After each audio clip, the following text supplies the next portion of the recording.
Last week on the Whitetail Diaries, Yamaha brought in the first group of outdoor media writers and editors to field test the Yamaha Viking 6 and for a chance at hunting a whitetail buck.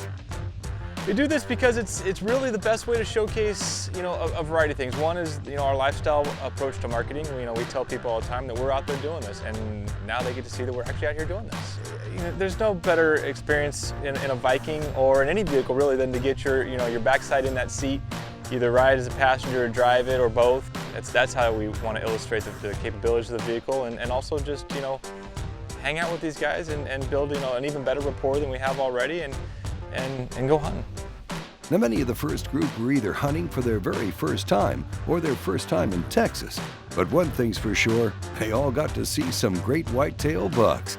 In these types of hunts, it's always fun to mix a lot of folks in here, and obviously we got a strong group of industry folks here that travel around, and some of them are seasoned hunters and some of them are first-time hunters. Some of them are focused on, learning more about Yamaha's new ATVs, and others are focused more about how these products on the side-by-sides are used in the Texas markets, and others are focused on learning more about just how the hunting environment is in this particular area.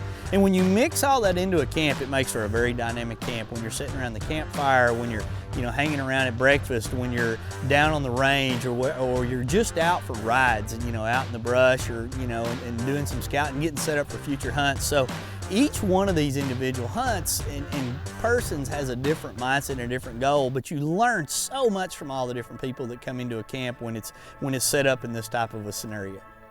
We had a second group come in, and this group was made up more of outdoor riders, guys and girls actually, that have been in the woods more, shot more, both bows and guns, rifles. The second group just kind of picked up where the first one left off. Even though they're savvy outdoorsmen and women, a couple of them had never been to Texas to hunt, and so they were blown away and super excited about getting in the woods, but also just completely ecstatic to be knocking deer down. Now, although Yamaha's Steve Nessl spent most of his time out in the field with his guests, he was able to squeeze in a management hunt for the property using a Thompson Center rifle instead of his usual bow. We're prepping for the evening hunt. Rumor is we're going to be hunting off the ground. So got the Thompson Center 300 wind at the rifle range. Mostly this is about me getting comfortable, I think, off the ground with shooting sticks. And then hopefully letting this thing do its job.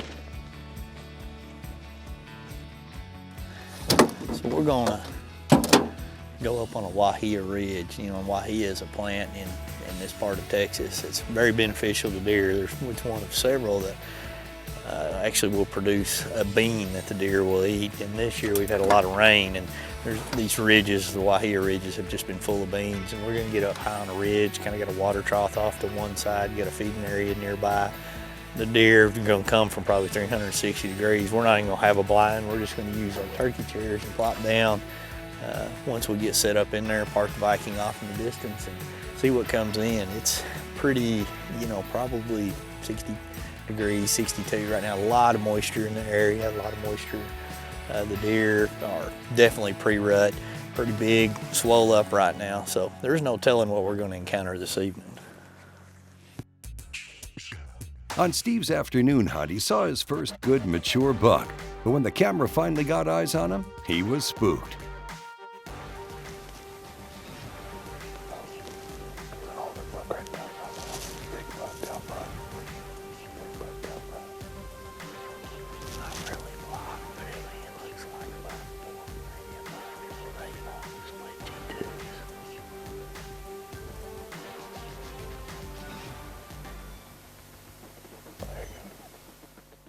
Later in that same sit, a mature 10-point walked out, but again, Steve never had a good line of vision on him. He's a shooter, Steve. He is a shooter. Yeah. He's a good 10-point, 5 years old, real tall, good long main beam.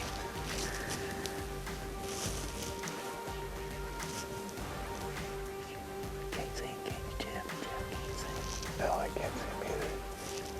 Not right now. Maybe he's just walking out.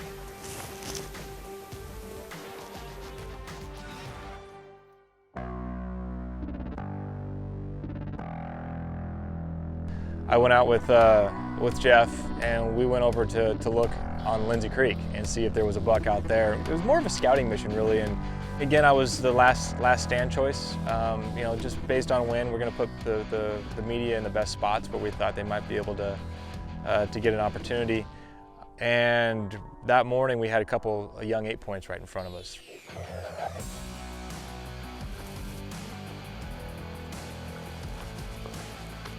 I mean, it was early. The camera didn't have enough light. I could barely see him at first. I saw him coming in from the edge of the woods. And about half an hour later, just as camera was getting light, Jeff mentioned off to our left that there was a bigger bodied deer out there. I look over and it was a really big body, and it was a 7.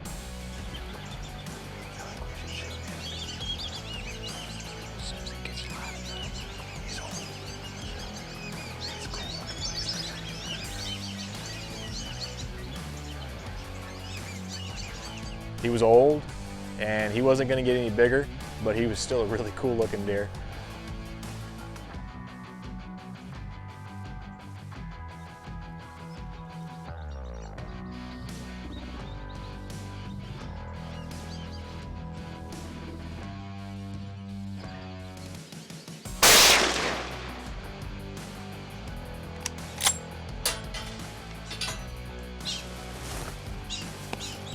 Did he drop right there?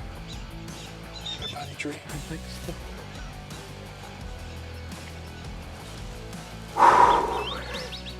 Felt like Jeff and I did a really good job. We had some 8s in front of us. We maybe could have waited longer, but we got the job done on a buck they didn't want over there anymore. And I've got more meat in my freezer, and another, you know, he's a cold, but he's a trophy. I love him. He's a cool deer. We were both super excited, Jeff and I both, to get him down, to get him in the Viking and get him out of there. Felt like we did some good that day.